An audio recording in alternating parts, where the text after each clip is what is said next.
So, I was working on this vintage cassette deck, provided there's a kitten right here that's being a goofball. So I was working on this $5 cassette deck. My real stereo is going to be that Pioneer back there. Right now I'm using a homemade Bluetooth speaker box. But I got the deck to play.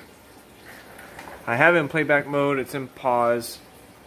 And the culprit of all the static and oscillations that it has, and it was producing really bad oscillations that was getting the left speaker on this homemade Bluetooth speaker box. It has 4 6.5s, 2 in the front, and 2 6.5 speakers in the back for subwoofers. But it was causing the left speaker right here to oscillate at a very low frequency, really bad, to the point I could smell the speaker. So I had to turn down the volume on that right there.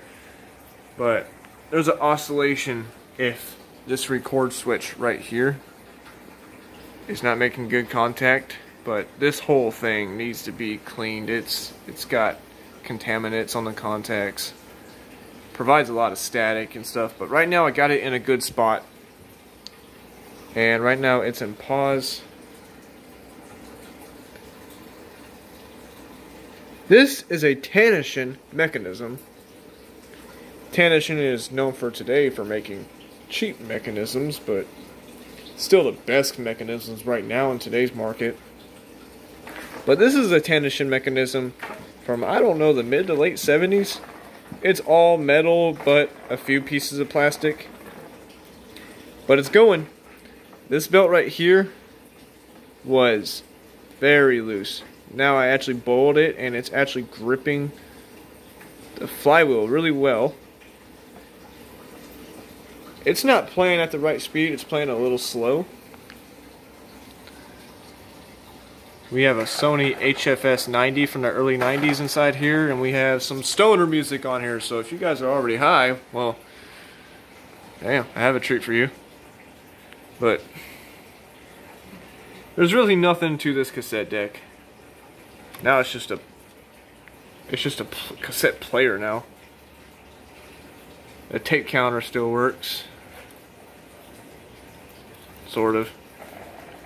Right now I have it on normal. It has output level, volume knob, chord level, and 2 microphone inputs left and right. And the VU meters do work, but however they're not really accurate because on my Yamaha K520 up there, most of my cassettes, they reach up to 0 dB. They were recorded around 0, or sometimes they go above. Well, this is just bumping just over 10. But alright, let's show you guys it's working. It's not happy. It wants all its dirty contacts cleaned. That's about it.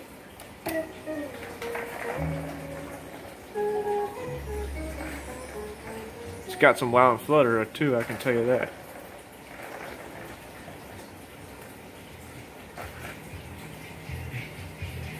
Yeah, it's playing a little slow.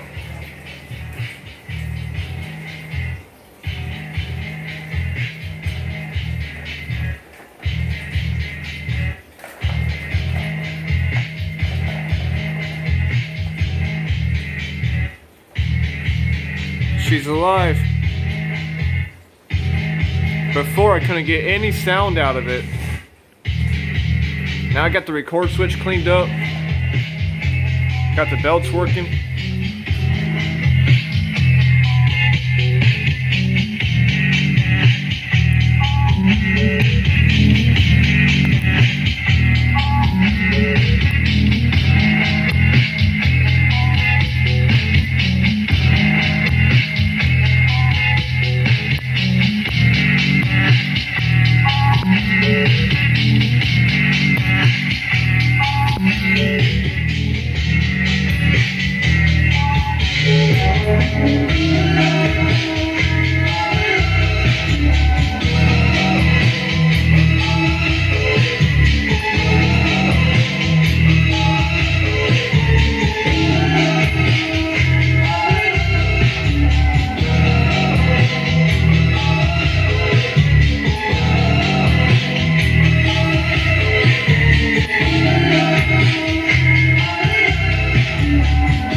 I like this cassette deck. It's not my permanent cassette deck. It's very vintage, $5. I didn't put any money into it, except I wasted a can of brake parts cleaner as a contact cleaner. I know that's a no-no for some people, but you know, when you have what you have, you can get some things working. I use brake parts cleaner inside this recorder switch right here. And there's this bar that comes over, which that, you know, the broken record switch was activated that. It's not even making contact there because it's also broken there. So it's broken behind the mechanism, so it can't even activate that. But this bar came over, and I'll reach my thumb down here, and this is where I'm gonna let a lot of poop hit the fan here.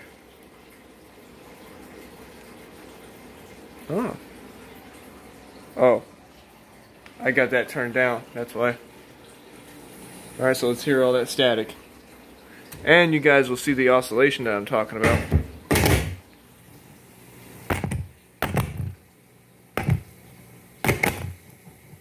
Trying to get it to replicate. It's not doing it now. It's happy and cleaned up.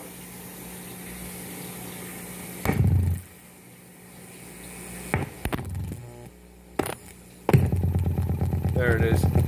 That's not good. I just stopped it there. But yeah, this cassette deck needs that switch cleaned up real well. Everything else is good. I mean, there's a little static in this.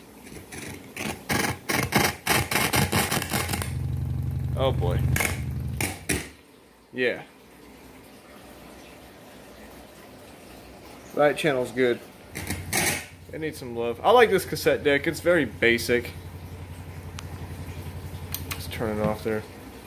I'll show y'all my Yamaha K520. It's not plugged up right now, but there's nothing special about it. It's only a 2-head, not a 3-head. But it's got Dolby C and B, noise reduction. I can adjust my record level. I can adjust my record balance. It's got a timer. And I like the 0 to memory right here. That way you can repeat songs on this.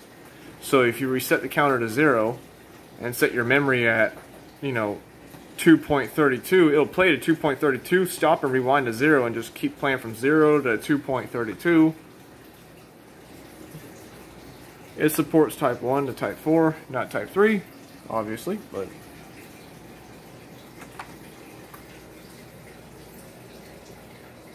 it's a really nice deck.